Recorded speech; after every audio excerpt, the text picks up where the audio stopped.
తైలాభిషేక ఆరాధన మే 10 ఖమ్మం శనివారం. సమయం ఉదయం 8 గంటల నుండి. స్థలం ఎస్ఆర్ గార్డెన్స్, ఈనాడు ఆఫీస్, వైరా రోడ్, వెలుగుమట్ల, ఖమ్మం. ప్రార్థనా శక్తి తైలాభిషేక ఆరాధన మే 14 రాజమండ్రి బుధవారం. సమయం ఉదయం 9 గంటల నుండి. స్థలం airport road, quarry market, Renuka apartment దగ్గర, రాజమండ్రి. ప్రార్థనా శక్తి తైలాభిషేక ఆరాధన మే 15 ఏలూరు గురువారం. సమయం ఉదయం 10 గంటల నుండి. Sri convention hall, CR Reddy women's college, Vatluru, Eluru. ప్రార్థనా శక్తి తైలాభిషేక ఆరాధన మే 16 ఒంగోలు శుక్రవారం. సమయం ఉదయం 10 గంటల నుండి. స్థలం A1 convention hall, old Guntur road, Ongole. ప్రార్థనా శక్తి తైలాభిషేక ఆరాధన మే 17 గుంటూరు శనివారం. మొదటి ఆరాధన ఉదయం 7 గంటల నుంచి, రెండవ ఆరాధన ఉదయం 10 గంటల నుండి. స్థలం సీతారాం టౌన్షిప్ ఎదురుగా, housing board colony, Nallapadu road, Guntur. యేసయ్య నామములో మీకు వందనాలు తెలియపరుస్తూ ఉన్నాను. ప్రియులారా, ఈ దినం కొరకు దేవుడు సిద్ధపరిచిన వాగ్దానాన్ని మనం ధ్యానం చేసుకుందాం. పరిశుద్ధ గ్రంథంలో నుండి కీర్తన 89వ అధ్యాయము 29వ వచనం ద్వారా దేవుడు మిమ్మల్ని దర్శిస్తూ ఉంటారు. కీర్తన 89వ అధ్యాయము 29వ వచనం. ఈరోజు మరొక కోణంలో దేవుడు మీతో మాట్లాడుతూ ఉన్నాను. Psalms 89 verse 29. శాశ్వత కాలం వరకు అతని సంతానమును, ఆకాశమున్నంత వరకు అతని సింహాసనమును నేను నిలిపెదను. ఈరోజు ప్రత్యేకంగా ప్రభు మిమ్మల్ని దర్శిస్తూ ఉన్నారు. మీ స్థితి, ఈ యొక్క రాజయోగము, ఈ దీవెన, ఆశీర్వాదము శాశ్వత కాలము ఉంటుంది. బహుశా ఎవరైనా మిమ్మల్ని అనొచ్చు, ఎంతకాలం ఈ భోగం, ఎంతకాలం చూద్దాం, ఎంతకాలం అని అనుకుంటున్నారేమో.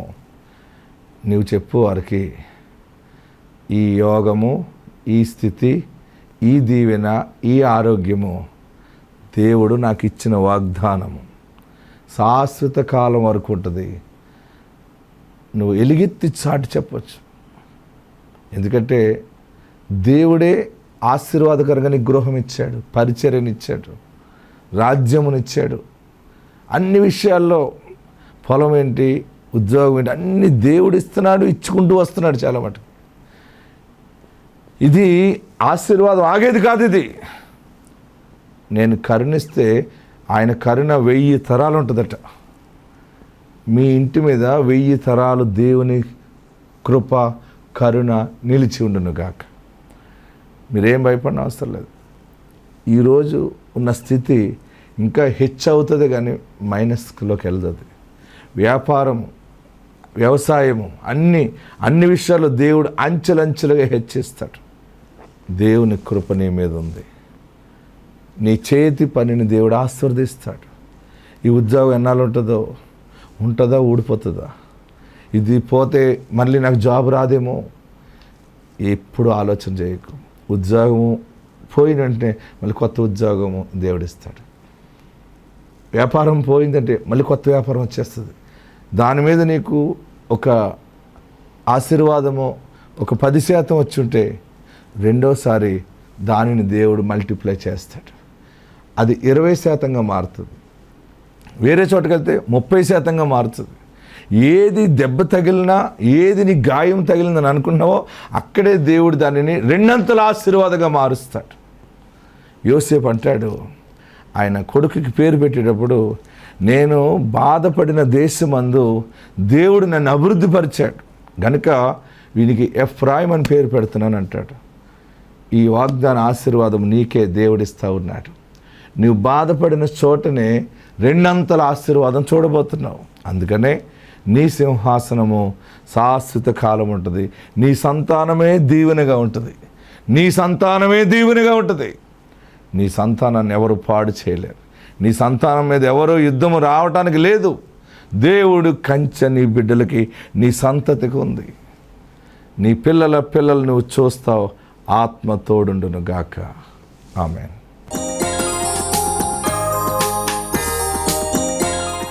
హల్లెలూయా.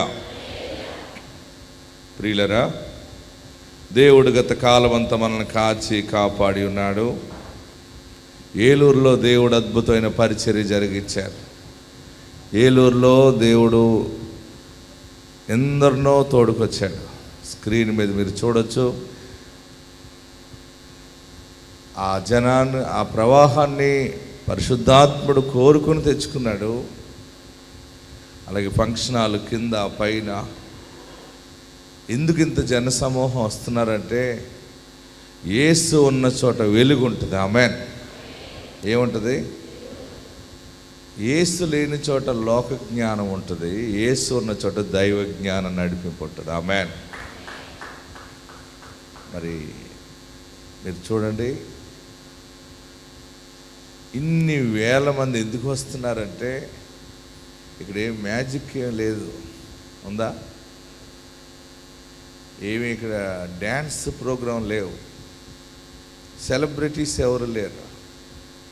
ఒక సెలబ్రిటీ వస్తాడు ఇక్కడికి, ఆయన పరిశుద్ధాత్ముడు. ఆమె హల్లెలూయా, గట్టిగా హల్లెలూయా చెప్పండి. ఆయన అందరికీ నచ్చేవాడు అనమాట.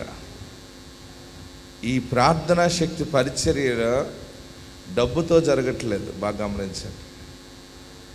పొలిటికల్ బలంతో జరగట్లేదు, కుటుంబాలు లేకపోతే కమ్యూనిటీ ప్రాంతీయ బలాలతో జరగట్లేదు. ఒక్క మోకాళ్ళ ప్రార్థన ద్వారా ఈ సేవ జరుగుతాం. ఆమేన్. మీ అందరి కొరకు నేను ప్రార్థిస్తున్నాను, అందరినీ జ్ఞాపకం చేసుకుంటున్నాను. మీరు అనుకోవచ్చు, మేము మీకు గుర్తుంటామా, నా పేరు తెలుసా మీకు అని. పరిశుద్ధాత్ముడు నేను మోకరించిన ప్రతి సమయము, మీరు తైలాభిషేకం అప్పుడు ఎదురు లైన్లో వస్తారు కదా, మీ ముఖములన్నీ ప్రింట్ అయినట్టుగా సినిమా రీలు తిరుగుతున్నట్టుగా ప్రార్థనలో నాకు దేవుడు కనపరుస్తాడు. ఆయన నాకు కనపరచకపోతే నేను ప్రార్థన చేయలేను. నేను మీ అందరి కొరకు ప్రార్థిస్తున్నాను.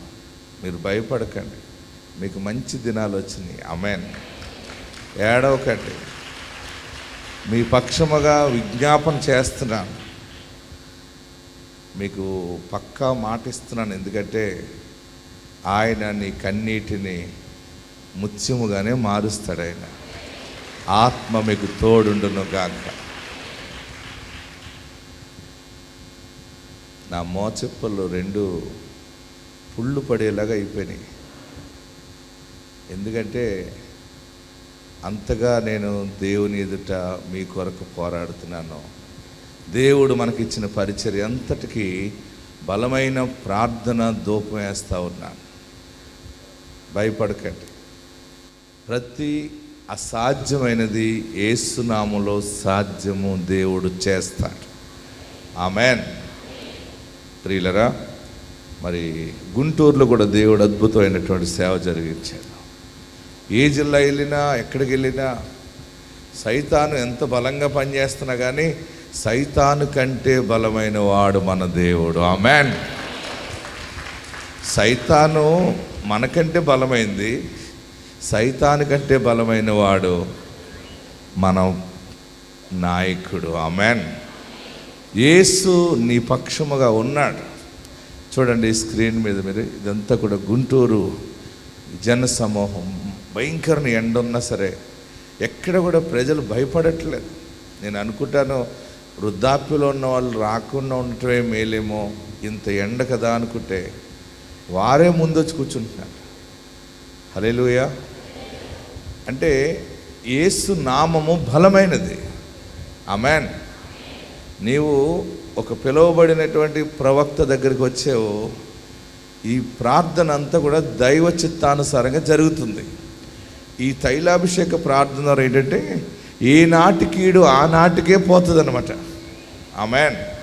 మీ అందరి మీద చేతులుంచి ప్రార్థన చేయటం ద్వారా ఎవరైనా మీకు ఏ చేతబడి చేసినా, ఏ ప్రయోగాలు చేసినా అది యేసు నామములో మటుమాయమైపోతుంది అన్నమాట. ఫస్ట్ మీరు బాగా గమనించుకోండి, పాప దోష నివారణ జరుగుతుంది అంతే. మీరు ఎక్కడికో వెళ్ళి దోషం తీసుకొని అవసరం లేదు. మనందరి పాప దోషాన్ని తీసేవాడు నజరేయుడైన యేసయ్య. ఆమేన్. హల్లెలూయా, హల్లెలూయా. ప్రియులరా, ప్రార్థనలో దేవుడు ఎన్నో గొప్ప కార్యాలు చేస్తూ ఉన్నారు. పులుగుప్తాన్ని దేవుడు ఘనముగా జరిగించారు. ఇంతవరకు పిల్లలు లేని వారి గురించి మనం ప్రార్థన చేసిన రీతిగా దేవుడు 7,400 మందికి పైగా దేవుడు గర్భఫలాలు ఇచ్చాడు. గట్టిగా చప్పట్లు కొట్టి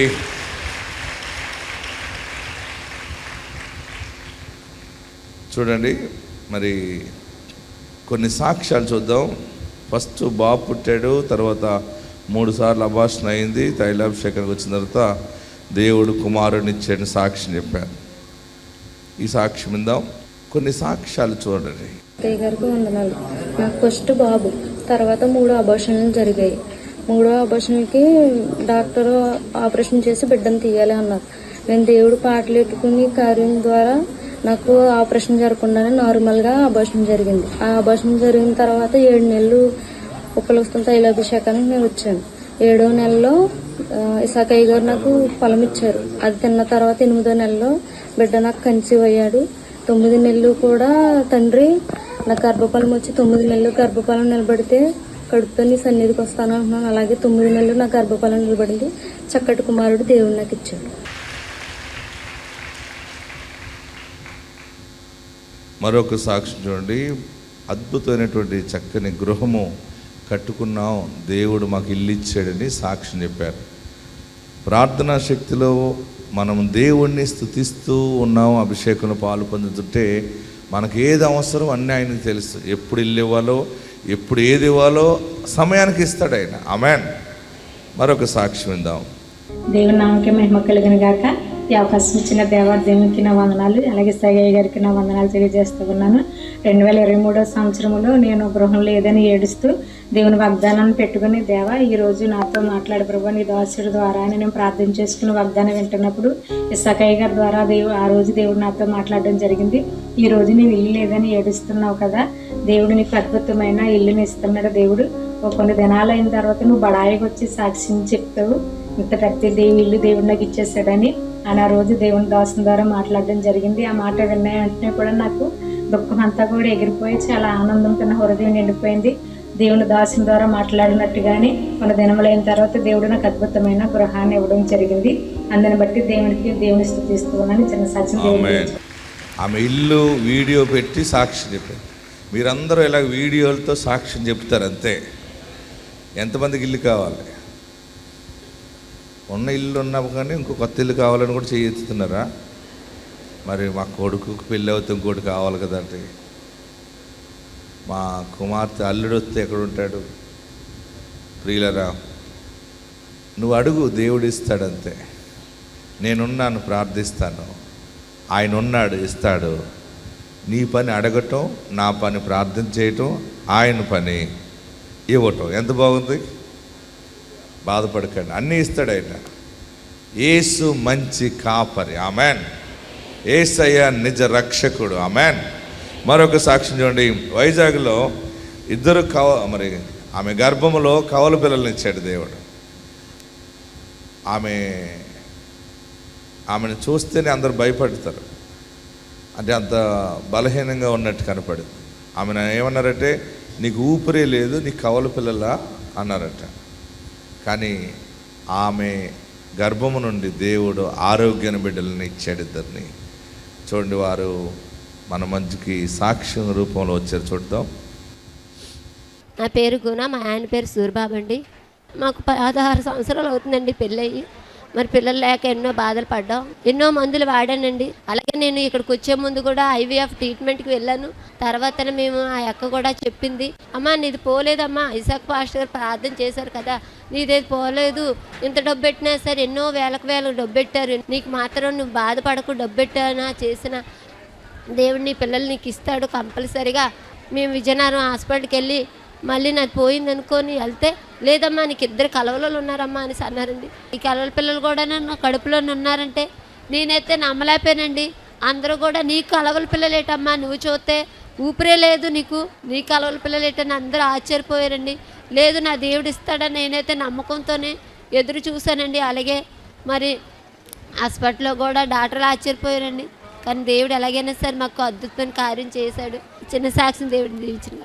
దేవునికి మహిమ కలుగును గాక. ఊపిరున్నా లేకపోయినా ఊపిరున్న పిల్లల్ని ఇస్తాడు అంతే. ఎందుకంటే ఆమె నమ్మిన దేవునికి ఊపిరున్నది. ఆమెన్. ఆమె నమ్మిన దేవుడికి శ్వాస ఉన్నది. ఆమెన్. ఆయన శ్వాస మీద ధ్యాస పెట్టేవాడు కాదు, ఆయన బిడ్డల మీద ధ్యాస పెట్టేవాడు. ఆమెన్. చూడండి మరొక సాక్ష్యం వద్ద గుంటూరులో 16 సంవత్సరాలకి దేవుడు గర్భఫలం ఇచ్చాడని సాక్ష్యం ఇచ్చారు. వీరి పేరు నర్సమ్మ. వీరు కర్లపూడి అమరావతి జిల్లా నుండి ఇక్కడ గుంటూరు తైలాభిషేకానికి వచ్చారు. తనకి వివాహం జరిగి 16 సంవత్సరాలు అయింది. అయినా తను గర్భం పొందుకోలేదు. మందులు వాడాలి పిల్లలు పుట్టాలంటే అని డాక్టర్స్కి చూపించుకున్నప్పుడు వారు చెప్పినప్పుడు తను ఎన్నో మందులు వాడింది, ఎన్నో సంవత్సరాలు వాడింది, కానీ అయినా తను గర్భం పొందుకోలేదు. అప్పుడు వారి అక్క ఇక్కడికి రమ్మని వారికి చెప్పడం, దైవజనులు ప్రార్థన చేస్తే ఇలా పిల్లలు పుడుతున్నారని వారికి చెప్పినప్పుడు వారు గుంటూరు తైలాభిషేకానికి వచ్చారు. దైవజనులతో ప్రార్థన చేయించుకున్నప్పుడు దైవజనులు నువ్వు గర్భం ధరిస్తావు, నీ కుమారుడు పుడతాడు అని ఆశీర్వదించి అభిషేకం చేశారు. చేసిన విధముగా ఇక్కడ తైలాభిషేకాన్ని చేయించుకోవడానికి వచ్చిన 2వ నెలలోనే దేవుడు తన గర్భాన్ని తెరిచారు. దైవజనులు చెప్పిన విధంగా తన గర్భం ధరించింది. ఆయన చెప్పిన విధంగానే కుమారుడు పుట్టాడని వారు సాక్ష్యం చెప్తున్నారు. వివాహం జరిగిన 16 సంవత్సరాలకి దైవజనులు ప్రార్థన చేసిన తర్వాత తను గర్భఫలం పొందుకుంది, కుమారుడు పుట్టాడు. ఈ సాక్ష్యం దేవుడు దీవించింది గాక. మరొకరికి 18 సంవత్సరాలకి దేవుడు గర్భఫలం ఇచ్చాడు. పెళ్ళైన 18 సంవత్సరాలు. మేరీ జమ్మలమడుగు నుండి ఇక్కడ కడప తైలాభిషేకానికి వచ్చింది. తనకు వివాహం జరిగి 18 సంవత్సరాలు అయింది. అయినా తనకి పిల్లలు పుట్టడం లేదని ఇక్కడ తైలాభిషేకానికి వచ్చినప్పుడు దైవజనులు ప్రార్థన చేశారు. ప్రార్థన చేసి అభిషేకం చేసి ఫలం ఇచ్చినప్పుడు తను గర్భం ధరించింది. తర్వాత కూడా దైవజనుల దగ్గరికి వచ్చి అడిగినప్పుడు పాప కావాలా బాబు కావాలా అన్నప్పుడు తను మాట్లాడకపోతే దైవజనులు నీకు పాప పుడుతుంది అని ప్రార్థన చేసి పంపించారు. అలానే డెలివరీ కూడా నార్మల్ అవ్వాలని తను ప్రార్థన చేసుకున్నప్పుడు దేవుడైతే తనకి నార్మల్ డెలివరీ అవ్వడానికి అలాగే కుమార్తె పుట్టడానికి దేవుడు సహాయం చేశాడని తన సాక్ష్యం చెప్తుంది.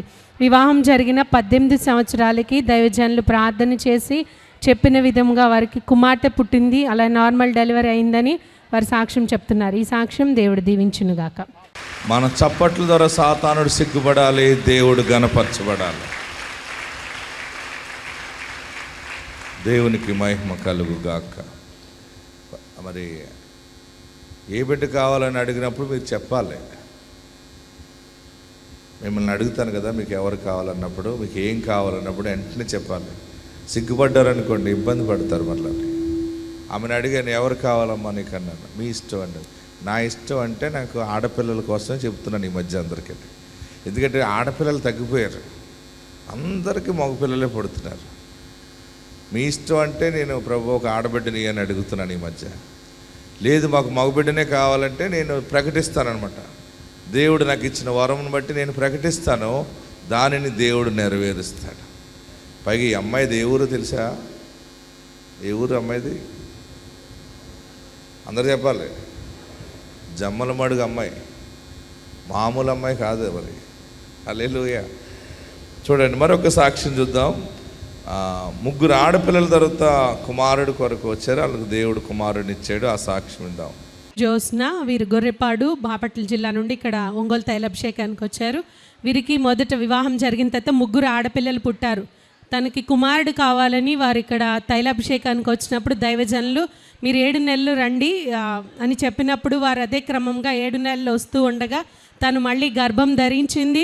దైవజనులు ప్రార్థన చేస్తున్న విధముగా 3 ఆడపిల్లల తర్వాత దేవుడు వారికి కుమారుని ఇచ్చారని సాక్ష్యం చెప్తున్నారు. ఈ సాక్ష్యం దేవుడు దీవించునుగాక. తప్పుడు కొట్టి ప్రభుని స్తుతిద్దాం. మన పరిచర్యలో ఉన్న ఆశీర్వాద కృప ఏంటంటే ఇందులో ఏది మరుగులేదు. ఈ సాక్ష్యాలు ఎక్కడ చెప్తారు? పబ్లిక్లోనే. చాలామంది ఇది నిజము కాదేమో అని పరిశోధించడానికి వస్తున్నారు. అద్భుతం ఏంటంటే పరిశోధించడానికి వచ్చిన వాళ్ళందరూ మరి తైలాభిషేకాన్ని కంటిన్యూ అయిపోతున్నారు. ఆమేన్, హల్లెలూయా. కాదు అనటానికి లేదు. యేసు నామంలో ప్రార్థనకి దేవుడు జవాబిస్తాడు. ఆమేన్. మరొక సాక్షి విని ముగించుకుందాం. ఆమెకి క్యాన్సర్ వచ్చింది. ఈ మెడ దగ్గర ఇక్కడ 2 క్యాన్సర్ గడ్డలు వచ్చినాయి. ఆమె శరీరం అంతా కూడా క్యాన్సర్ ఫామ్ అయిందని చెప్పాడు డాక్టర్. ఆమె చాలా బాధతో వచ్చింది. ప్రార్థన చేసినప్పుడు ఆ క్యాన్సరు 3rd స్టేజ్లో ఉంది. ఏ స్టేజ్లో ఉంది? 3వ స్థానంలో ఉంది. ప్రార్థనకు వచ్చింది. తైలాభిషేక ప్రార్థనలో తైలముతో ప్రతిష్ఠ చేసి ఏ ఉండదమ్మా దేవుడు తగ్గిస్తాడని దీవించి పంపితే అద్భుతం ఏంటంటే ఆమెలో ఉన్న క్యాన్సర్ గడ్డ సమస్తము ఆమెను విడిచిపోయిందని మన రాజమండ్రి వచ్చి సాక్షి చెప్పింది. రిపోర్ట్ పట్టుకుని వచ్చింది. ఏంటిది అన్నాను. అయ్యగారు ఇక్కడ క్యాన్సర్ గడ్డలు ఉన్నాయండి, నేను భయపడ్డాను, ప్రార్థన చేయించుకుని వెళ్ళాను. ముందు వెళ్ళినప్పుడు క్యాన్సర్ ఉందని చెప్పాడు. మళ్ళీ వెళ్తే రిపోర్ట్స్ చూసి నీలో అసలు క్యాన్సరే లేదమ్మా అన్నాడు. ఆ కుటుంబీకులు అన్నారండి, డాక్టర్ గారు సరిగ్గా చూడండి, అదేంటి అలా చెప్తున్నారు ఏంటంటే, లేనిది ఉందని చెప్పమంటావా అన్నాడంట డాక్టర్. మళ్ళీ చూద్దాం, ఆ సాక్షి విందాం. ఇక్కడ గడ్డ వచ్చిందండి. వచ్చిన కాడి నుంచి నేను ఆనంద రిజెన్స్లోకి వచ్చి ఉండండి ప్రార్థనకి. అయ్యగారితో నేను నూనె తైలం వేయించుకుని వెళ్ళిపోయేదానండి. అయిపోతే అలాగ కోర్టు విషయం గురించి కూడా వచ్చేదానండి. అయితే ఏమైందంటే మొన్న మా వాళ్ళు అందరూ ఏమన్నారంటే, ఇలాగా మొదలు పెట్టుకోకూడదు, గడ్డ పెరుగుతుందో తరుగుతుందో తెలియట్లేదు, చూపించుకోవాలని చెప్పేసి హాస్పిటల్ తీసుకెళ్ళారండి. తీసుకెళ్తే టెస్ట్లో థర్డ్ పాయింట్కి వచ్చేసినాయి, ఒళ్ళంతా క్యాన్సర్ అయిపోయిందని చెప్పేసి అన్నారండి.